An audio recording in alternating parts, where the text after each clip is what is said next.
সময় হয়ে যাবে তো। আসসালামু আলাইকুম ওয়া রাহমাতুল্লাহ। আলহামদুলিল্লাহি রাব্বিল আলামিন ওয়াসসালাতু ওয়াসসালামু আলা সাইয়্যিদিল আমবিয়া'i ওয়াল মুরসালিন ওয়া আলা আলিহি ওয়া আসহাবিহি আজমাইন।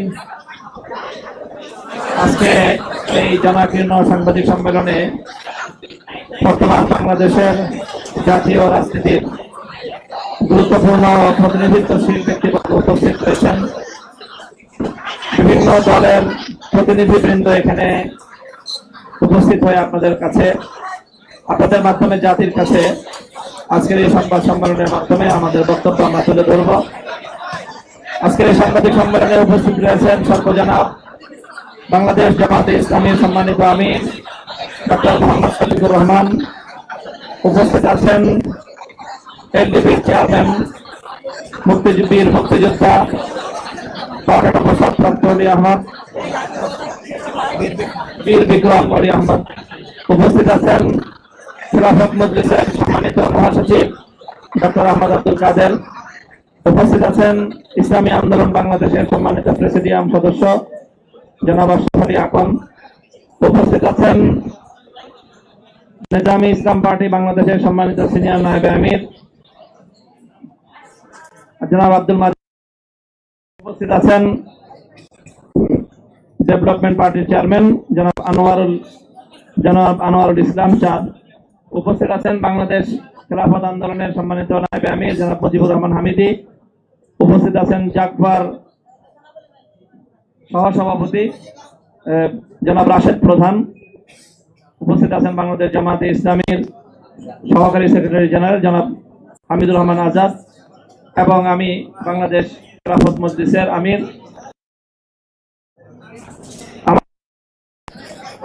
আরো অন্যান্য নেতৃবৃন্দ উপস্থিত রয়েছেন, বিভিন্ন দলীয় গুরুত্বপূর্ণ দায়িত্বশীল রয়েছেন।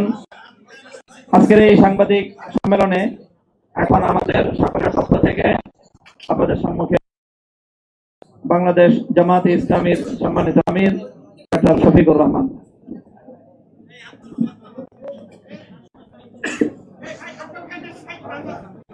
আসসালামু আলাইকুম ওয়া রাহমাতুল্লাহ। সম্মানিত সাংবাদিক বন্ধুগণ,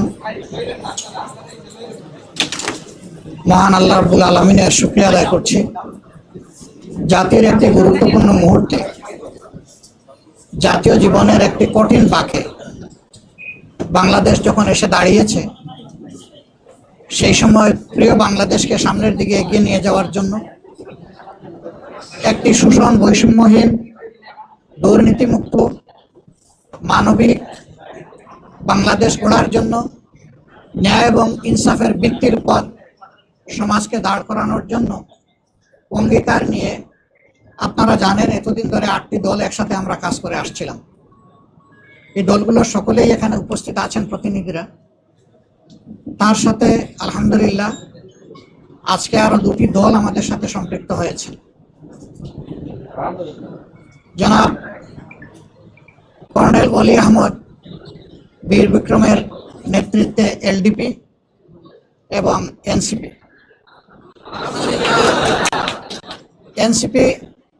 একটু আগে আমাদের সাথে তাদের বৈঠকটা সমাপ্ত হয়েছে। তারা এই বৈঠকে আসার সময় এবং সুযোগটা পাননি। তাছাড়াও দলীয় পরিসরে তারা একটা মিটিং করে আজকে রাত্রেই আমাদেরকে তারা জানিয়েছেন যে তাদের এখানে সম্পৃক্ততার ব্যাপারটা তারা আপনাদেরকে পরিষ্কার জানিয়ে দেবেন ইনশাআল্লাহ।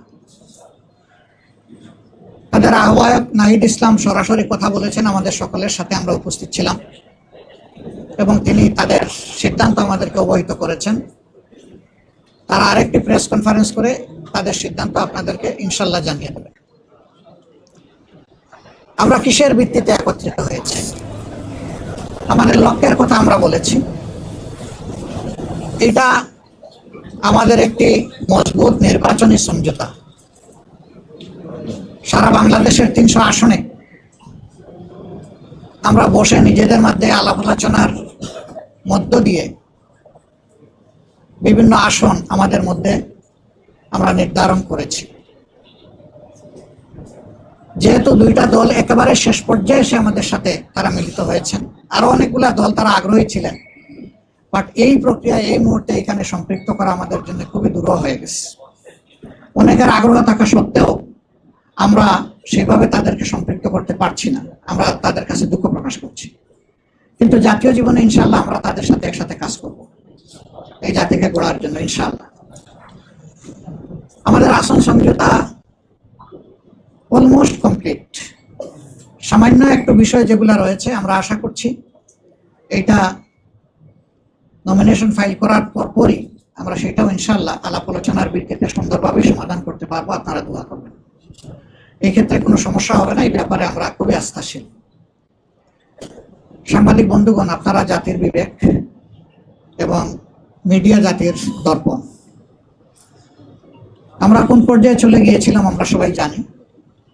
আল্লাহ তাআলার বিশেষ মেহেরবানি 24-এর গণবিপ্লবের মধ্য দিয়ে, গণ আন্দোলন, গণ অভ্যুত্থান যেভাবে বলুন, তার মধ্য দিয়ে কার্যত এই জাতি স্বস্তির নিঃশ্বাস ফেলেছে এবং নতুন করে একটা আজাদির আশা উত্তরে পোষণ করছে। এই বিপ্লব পরিপূর্ণতা পেয়েছে 24-এ এসে, কিন্তু ত্যাগ এবং কুরবানি শুরু হয়েছে 2009 সাল থেকে।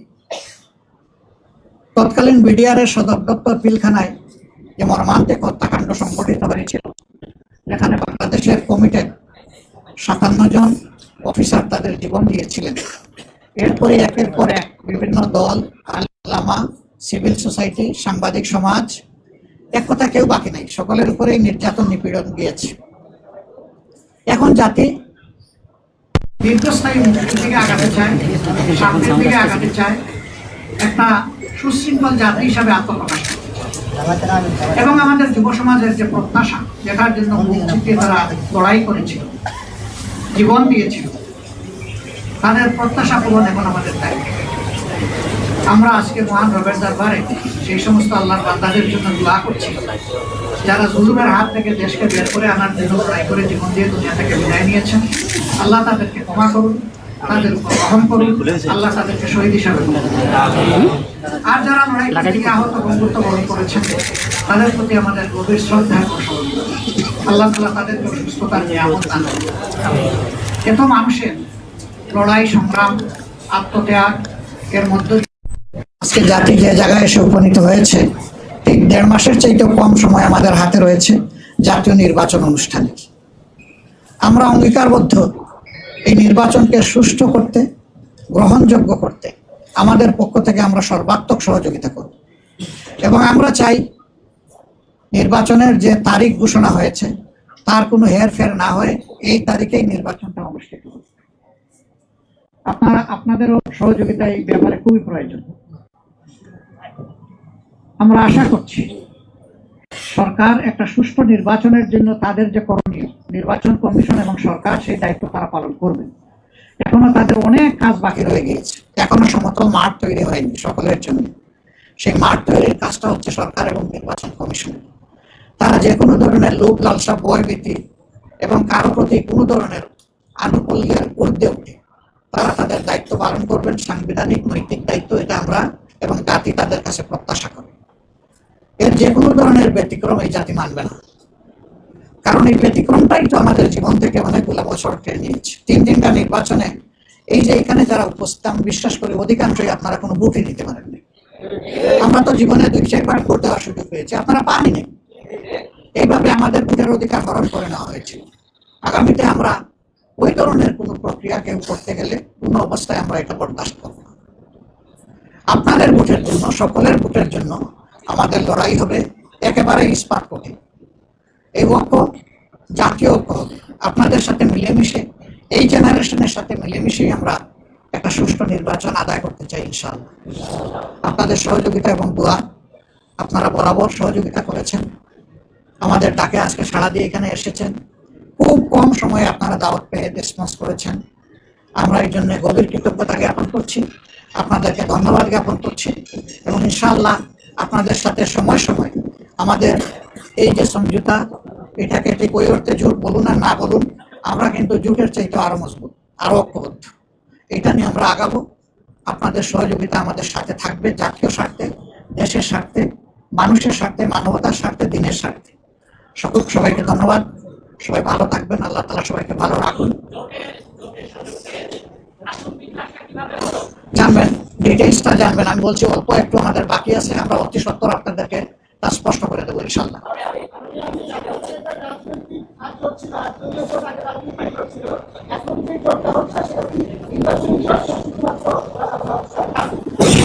এটা দেশ গঠনের জোট, এটা নির্বাচনের জোট, এটা রাজনৈতিক জোট, এটা সকল ধরনের মানে ওই জোট বলেন আর সমঝোতা বলেন যাই বলেন, এটা সবগুলা পারপাস কভার করার জন্য আমরা আশা করছি এর সাথে আমরা করবো ইনশাআল্লাহ।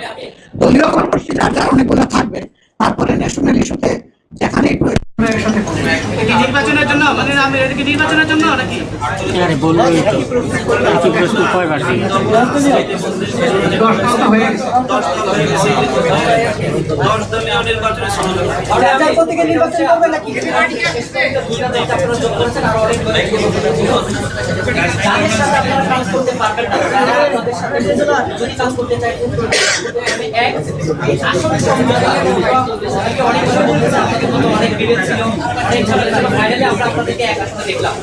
আপনারা আসলে জোটগুলো মধ্যে কতগুলো আসন গঠন করতে পারেন আগামী নির্বাচনে আপনারা ক্ষমতায় আসবেন এই কথা না বলে এখানে কোনো একক দল কোনো আসন গঠন করবে না।